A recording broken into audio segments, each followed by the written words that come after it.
Selamat datang di seri pelajaran sekolah sahabat lainnya. Triwulan ini kita akan mempelajari kitab Yosua, pelajaran iman dari Yosua. Sedikit latar belakang mungkin akan membantu. Musa membawa anak-anak Israel ke perbatasan tanah perjanjian. Namun, dia tidak membawa mereka masuk. Yosua adalah Musa baru yang membawa Israel ke tanah perjanjian. Ada dua pelajaran penting yang ingin saya sampaikan kepada kita selama seri ini.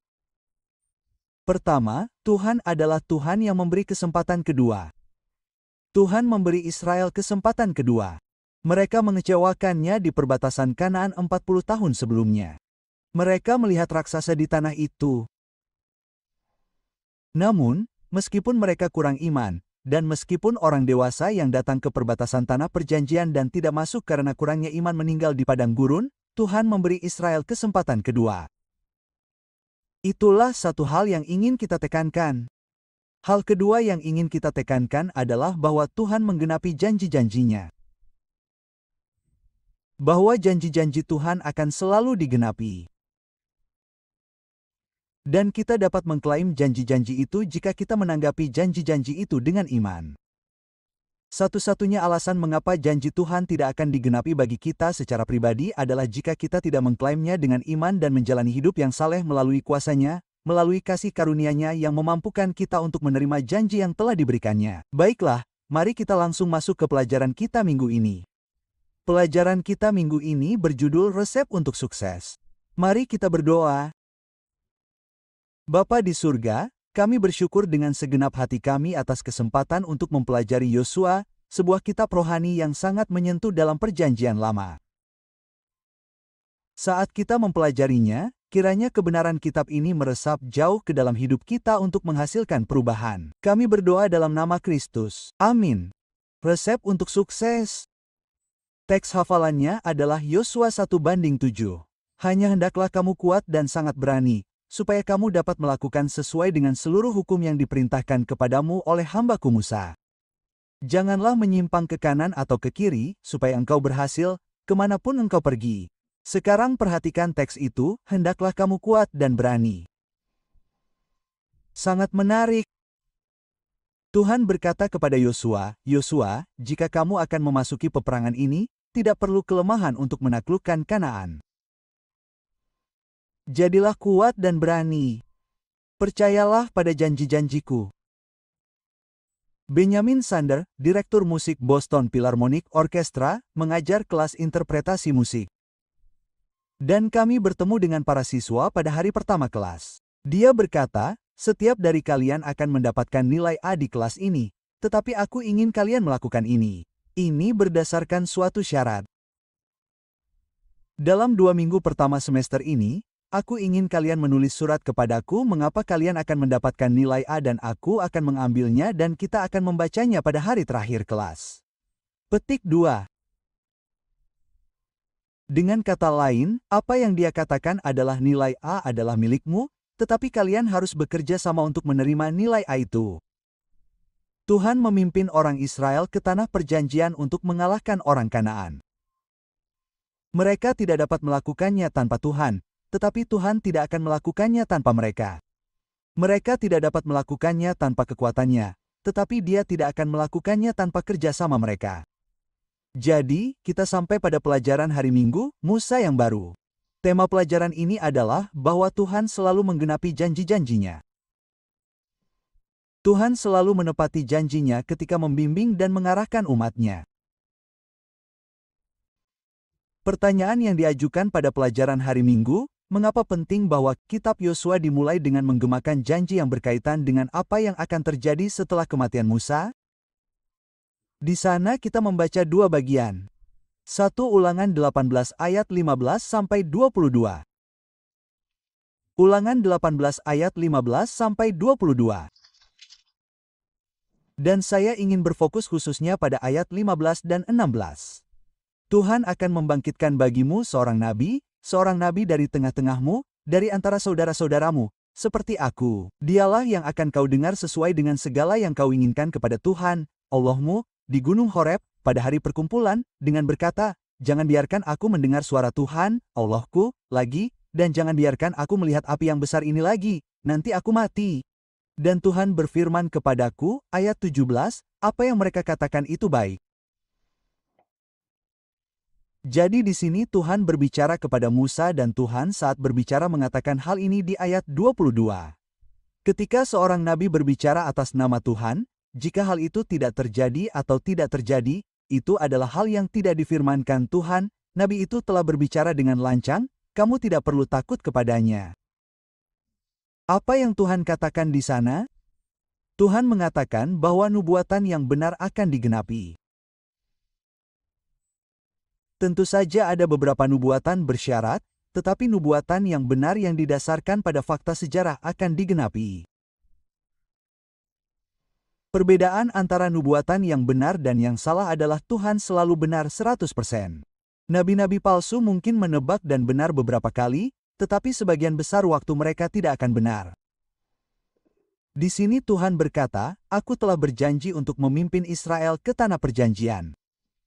Itu adalah janji yang sangat kuat. Anda dapat mempertaruhkan hidup Anda untuk itu. Anda dapat mempercayainya. Sekarang, mungkin saja Israel dan para pemimpin Israel yang telah keluar dari Mesir, orang-orang Israel dewasa itu tidak masuk ke tanah perjanjian karena kurangnya iman mereka. Namun, Tuhan berkata, firman-Ku akan digenapi. Janji-janjiku akan digenapi. Petik 2. Anda dapat membandingkan Ulangan 18 ayat 22 dengan Yosua 1:9. Bukankah aku telah memerintahkan kepadamu? Kuatkanlah hatimu dan teguhkanlah hatimu, jangan takut dan jangan bimbang, sebab Tuhan, Allahmu, menyertai engkau kemanapun engkau pergi. Tuhan berkata, aku akan menuntunmu ke tanah perjanjian itu. Kuatkanlah hatimu dan teguhkanlah hatimu karena aku akan menyertaimu. Jadi, janji-janji Tuhan bergantung pada kehadiran Tuhan. Janji Tuhan untuk menuntun Israel ke tanah perjanjian bergantung pada kehadirannya saat pergi bersama mereka ke tanah perjanjian. Ketika Anda melihat berbagai teks dalam perjanjian lama dan baru yang menyebutkan Yosua, kita belajar beberapa hal tentang karakter Yosua. Kita menemukan, misalnya, bahwa dia adalah seorang yang beriman, seorang yang berani, seorang yang mengikuti Tuhan, seorang yang memiliki pemahaman mendalam tentang hadirat Tuhan, seorang yang penuh dengan hikmat. Saya suka Bilangan 27 dan ayat 18 dan deskripsinya tentang Yosua. Bilangan 27 ayat 18 menggambarkan Yosua dengan kata-kata ini.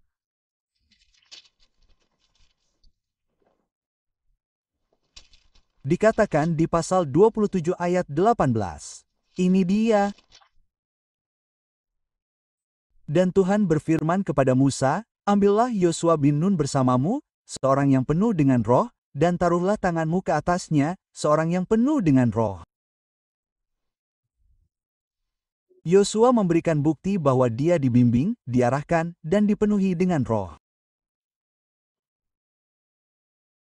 Dan kemudian ada bagian lain yang luar biasa tentang Yosua di pasal 32 kitab Bilangan dan ayat 12. Apa yang kita pelajari tentang Yosua? Dikatakan, kecuali Kaleb bin Yamunit, orang Kenis itu, dan Yosua bin Nun, karena mereka telah mengikuti Tuhan dengan sepenuh hati.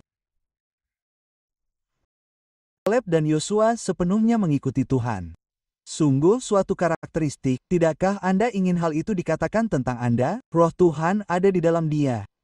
Ketika Anda melihat John atau Sally, ketika Anda melihat Ted atau Mary, ketika Anda melihat Alice atau Harry, ketika mereka datang ke gereja, Anda tahu senyum di wajah mereka, kilau di mata mereka, roh Tuhan ada di dalam mereka. Dan Anda tahu bahwa mereka sepenuhnya mengikuti Tuhan. Salah satu hal yang saya rindukan dalam hidup saya yang dikatakan tentang saya, Pendeta Mark telah sepenuhnya mengikuti Tuhan. Anda lihat, Yosua memiliki pelayanan dan ketaatan seumur hidup kepada Tuhan. Kita sampai pada pelajaran hari Senin. Dan ada 4 aspek dari pelajaran hari Senin dalam kitab Yosua pasal 1. Tuhan berkata menyeberangi sungai Yordan. Tuhan berkata merebut kota. Tuhan berkata membagi tanah. Tuhan berkata melayani umatku, jadi menyeberang, mengambil, membagi dan melayani adalah kuncinya. menyeberangi dan menaklukkan dan membagi dan melayani. Janji Tuhan adalah bahwa ketika umatnya setia kepadanya, Dia akan menggenapi firman-Nya. Sekarang struktur kitab Yosua, jika Anda ingin melihat pelajaran hari Senin, paragraf terakhir, struktur kitab Yosua menyampaikan pesan utamanya. Inisiatif Tuhan tidak terakumulasi secara otomatis.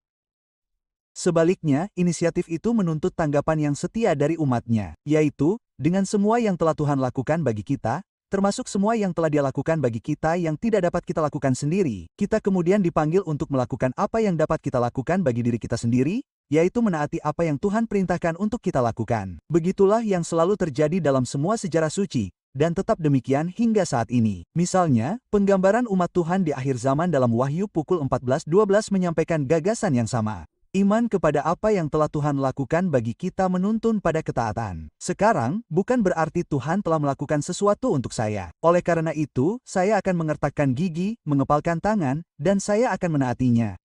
Iman yang membenarkan saya, yang menempatkan saya di hadapan Tuhan seolah-olah saya tidak pernah berdosa.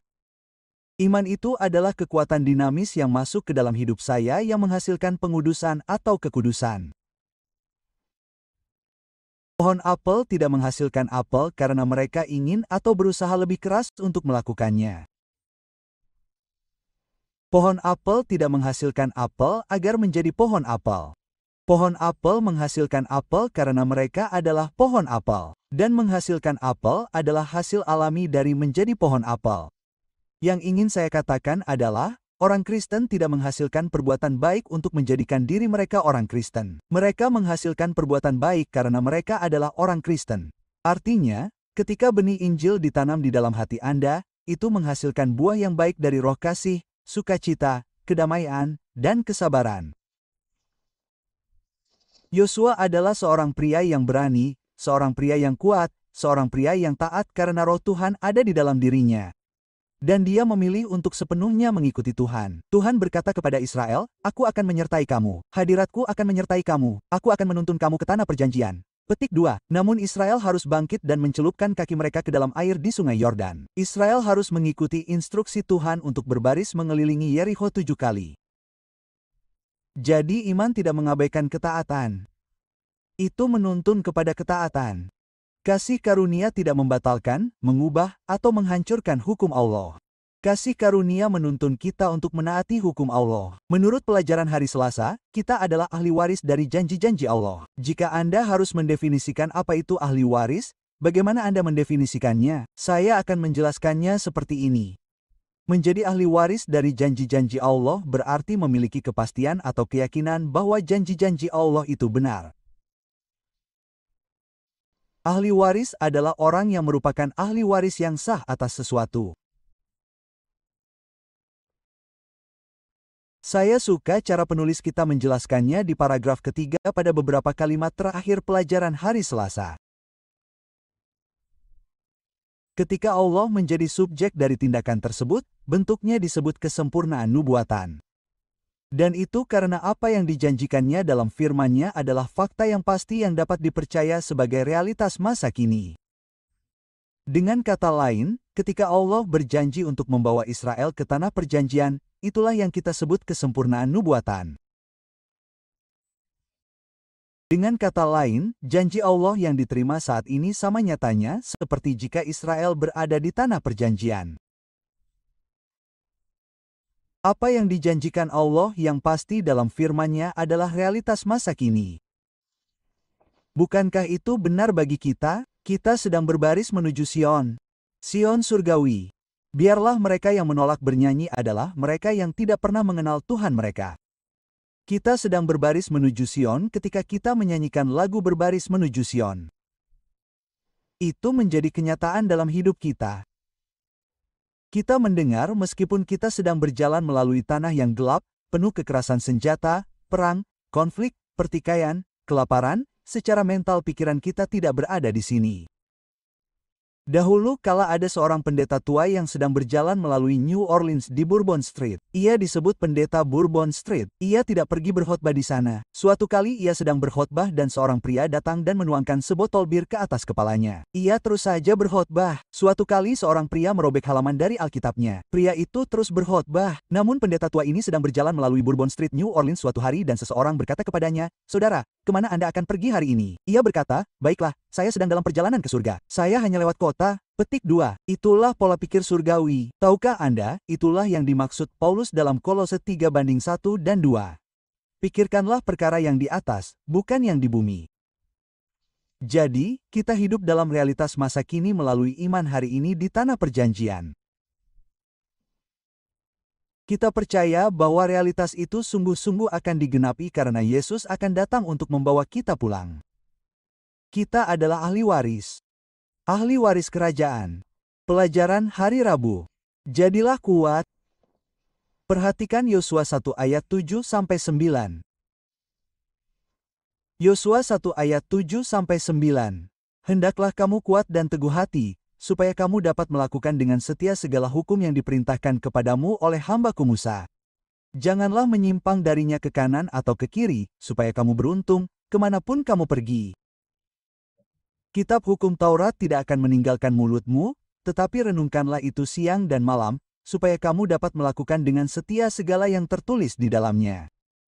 Sebab dengan demikian perjalananmu akan berhasil dan engkau akan beruntung. Bukankah aku telah memerintahkan kepadamu, kuat dan teguhkanlah hatimu? Sekarang, tunggu sebentar. Bukankah dia mengatakan itu di ayat 7? Jadilah kuat dan sangat berani. Dia mengatakannya di ayat 9 lagi. Bukankah aku telah memerintahkanmu? Jadilah kuat dan teguh hati. Jangan takut atau bimbang. Itu berarti bingung, karena Tuhan, Allahmu, menyertai engkau, kemanapun engkau pergi. Menurutmu mengapa Tuhan memberitahu Yosua 2 kali, jadilah kuat dan teguh hati? Saya pikir ada sejumlah alasan untuk itu. Yosua akan berada dalam pertempuran melawan orang Kanaan. Dan di bawah catatan pelajaran hari Rabu, kita membaca, tugas yang diberikan kepada Yosua tampaknya melibatkan tantangan yang sangat besar. Tembok kota-kota Kanaan tampak tidak dapat ditaklukkan, dan penduduk negeri itu terlatih untuk berperang. Sebaliknya, orang Israel adalah pengembara yang sederhana. Mereka bahkan tidak memiliki mesin perang yang paling primitif untuk merebut tembok yang dibentengi. Petik 2. Sejarah memberitahu kita bahwa bahkan Mesir, negara adidaya pada masa itu, tidak mampu mendapatkan pijakan yang kuat di Kanaan. Jadi Tuhan berkata 2 kali karena tantangannya sangat besar. Ia berkata 2 kali karena peperangan melawan orang Kanaan tidak mungkin terjadi tanpa kekuatannya. Jadi ia berkata, kuatkanlah dirimu. Kuatkanlah dirimu. Dengan kata lain, milikilah iman yang kuat bahwa Tuhan akan menggenapi janji-janjinya. Namun kemudian ia berkata, kuatkanlah dirimu dan beranilah. Mengapa lagi? Karena iblis akan membawa keraguan kepada Yosua. Bagaimana kamu bisa menyeberangi sungai Yordan? Maksudmu kamu hanya akan berjalan mengelilingi sungai itu 7 kali? Dunia akan runtuh. Kamu gila. Mereka akan menyerangmu. Mereka akan membunuhmu. Karena musuh begitu kuat di antara orang Kanaan dan karena iblis akan menggoda Yosua untuk menyerah dan tidak percaya pada janji-janji Tuhan. Tuhan mengatakannya 2 kali, kuatkanlah dirimu dan beranilah, dan Tuhan mengatakan itu kepadamu dan kepadaku. Musuh yang kita hadapi sangat ganas. Tantangan untuk hidup bagi Tuhan dalam masyarakat tempat kita tinggal sangat besar. Di sekeliling kita ada kekerasan. Di sekeliling kita ada amoralitas seksual. Di sekeliling kita ada ketidakjujuran. Di sekeliling kita ada kesederhanaan, di mana orang-orang menyalahgunakan tubuh mereka dengan alkohol, tembakau, dan makan makanan yang tidak sehat. Jadi di sekeliling kita, di setiap sudut, kita melihat pekerjaan setan yang ganas. Dan kita sedang dalam peperangan. Itu adalah pertentangan besar antara kebaikan dan kejahatan. Dan Tuhan berkata kepada kita dalam konteks pertentangan kosmik antara kebaikan dan kejahatan. Dalam konteks peperangan antara Kristus dan setan, jadilah kuat dan berani. Namun, ada aspek lain dari ini. Dan ini dia, iblis menggoda kita untuk menyerah. Iblis menggoda kita untuk berkata, aku tidak akan pernah bisa menang. Aku terlalu lemah. Petik 2. Iblis menggoda kita dengan segala macam godaan dan Tuhan berbicara kepada kita. Aku lebih kuat dari kuasa si jahat. Hadiratku akan menyertaimu. Apakah kamu ingat bagaimana Tuhan meletakkannya di kitab Efesus pasal 6? Dan di sini, di Efesus pasal 6, Alkitab berbicara tentang peperangan rohani yang sedang kita alami. Dan perkataan Yosua dapat relevan bagi kita saat ini. Firman yang Tuhan berikan kepada Yosua, lihat Efesus 6. Kita tidak bergumul di ayat 12 melawan darah dan daging, tetapi melawan pemerintah-pemerintah, melawan penguasa-penguasa, melawan penghulu-penghulu dunia yang gelap ini, melawan roh-roh jahat di udara. Jadi, ada peperangan yang sedang berlangsung. Jadi, apa yang Tuhan katakan, kenakanlah seluruh perlengkapan senjata Allah, supaya kamu dapat bertahan pada hari yang jahat itu, sesudah kamu menyelesaikan segala sesuatu untuk bertahan. Apakah perlengkapan senjata itu? Pinggangmu berikatkan kebenaran, baju zirah keadilan, kakimu berkasutkan kerelaan untuk memberitakan Injil damai sejahtera, berperisai iman, dan berketopong keselamatan, sambil senantiasa berdoa. Tuhan berkata kepada kita, kenakanlah perlengkapan senjata rohani. Dan apakah itu? Perlengkapan senjata rohani hari ini adalah firman Tuhan. Saat kita mengenakan firman, saat kita hidup dalam firman Tuhan, saat roh Tuhan melalui firman memenuhi hati dan hidup kita menjadi kuat secara rohani melawan kuasa-kuasa neraka dan melawan si jahat. Ini adalah sebuah peperangan, dan perkataan yang Tuhan berikan kepada Yosua bergema dan bergema terus-menerus selama berabad-abad. Jadilah kuat dan tabahlah saat kita menaati Tuhan. Lalu apakah Anda memperhatikan dalam teks kita juga di Yosua pasal 1? Apakah Anda memperhatikan sesuatu yang Tuhan katakan di ayat 7 dan ayat 8? Dia berkata, jadilah kuat dan tabah. Ayat 7, Yosua 1, dan lakukanlah menurut seluruh hukum yang diperintahkan kepadamu oleh hamba-Ku Musa. Ayat 8, dia berkata lagi, kamu harus merenungkannya, itulah hukum Tuhan, siang dan malam, agar kamu dapat mengamati untuk melakukannya. Tujuan hidup selaras dengan pikiranmu yang terfokus pada kitab suci adalah agar kamu dapat mengamati dan melakukan apa yang Tuhan katakan. Tujuan mempelajari Alkitab bukan hanya untuk menyimpan informasi di kepala kita, tetapi untuk membiarkan informasi itu mengubah hidup kita sehingga kita dapat mengamati dan melakukan apa yang Tuhan katakan. Dan mengikuti apa yang Tuhan katakan memungkinkan kita untuk menjadi makmur dan sukses dalam hidup. Ketika saya menggunakan kata makmur, saya tidak bermaksud hanya makmur secara finansial atau makmur secara materi. Terkadang Tuhan memberkati orang dengan kemakmuran materi, tetapi kita memuji Tuhan untuk itu. Ada sejumlah contoh Alkitab tentang hal itu. Abraham adalah salah satunya. Namun yang saya bicarakan ketika saya berbicara tentang kemakmuran adalah kata Ibrani kemakmuran yang berbicara tentang menjadi sukses di mata Tuhan. Menjadi bijaksana atau bertindak bijaksana di mata Tuhan. Lihatlah paragraf ketiga di bawah pelajaran hari Kamis. Menurut wawasan ini, kesuksesan tidak harus didefinisikan sebagai kemakmuran materi, meskipun tidak mengecualikannya. Keberhasilan harus dilihat sebagai keadaan yang selaras dengan nilai-nilai dan prinsip-prinsip spiritual yang menjadi dasar dunia Tuhan dan dinyatakan dalam hukum-Nya. Biar saya jelaskan secara sederhana untuk Anda. Kemakmuran dalam Alkitab datang saat kita mengikuti firman Tuhan karena Tuhan memberi kita rasa damai, rasa puas, rasa sukacita dan kita menjadi orang yang makmur. Apakah Anda memperhatikan apa yang dikatakan Yosua 1:7? Dikatakan, kuatkanlah hatimu dan teguhkanlah hatimu, supaya kamu dapat melakukan segala hukum yang diperintahkan kepadamu oleh hamba-Ku Musa. Janganlah menyimpang darinya ke kanan atau ke kiri, supaya kamu beruntung, kemanapun kamu pergi. Petik 2.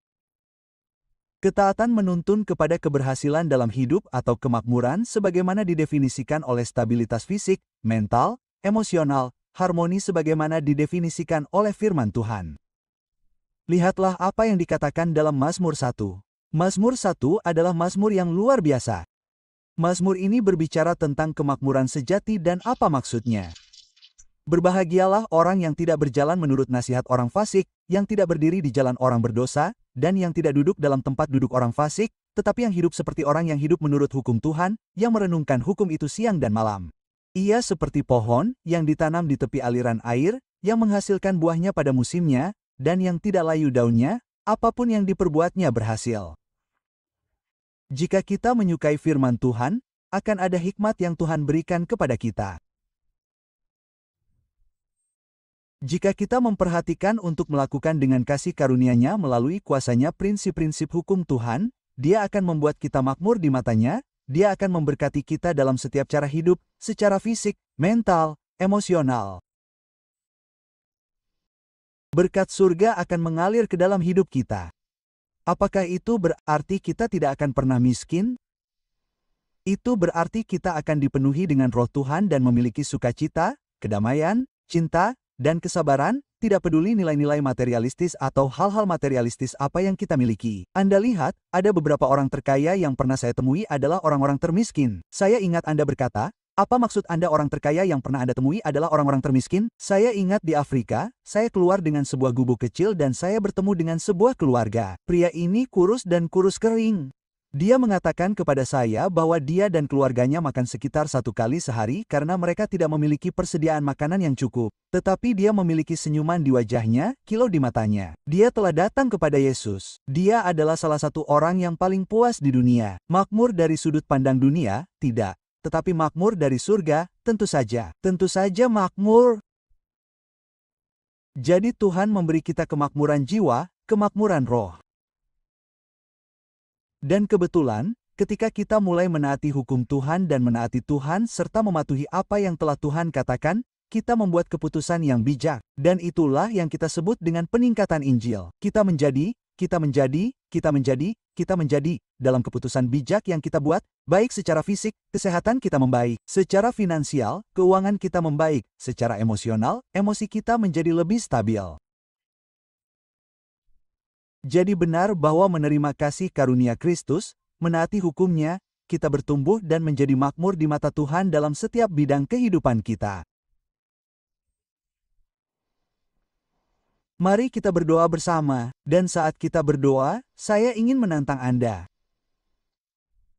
Jadilah kuat dan tabah dan lihatlah Tuhan membuat hidup Anda makmur saat Anda menjalani kehidupan yang taat yang Dia panggil untuk Anda jalani. Mari kita berdoa, Bapa di surga, terima kasih banyak atas kasih karunia-Mu, kebaikan-Mu, kuasa-Mu, dan terima kasih karena Engkau ingin membuat kami makmur.